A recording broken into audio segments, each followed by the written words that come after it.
From the manufacture of pharmaceuticals and the refining of crude oil to removing carbon dioxide from natural gas, the separation occurring in these columns is critical to many industrial chemical processes.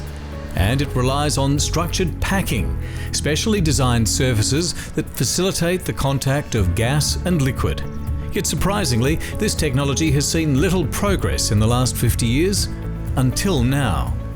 A Curtin research team, collaborating with Woodside Future Lab, has developed SpiroPak structured packing, an innovative approach to optimizing the contacting of gas and liquid.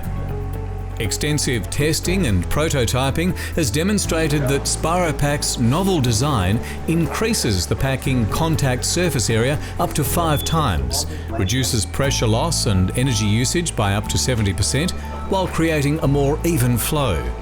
This allows columns to be built 35% smaller without affecting capacity.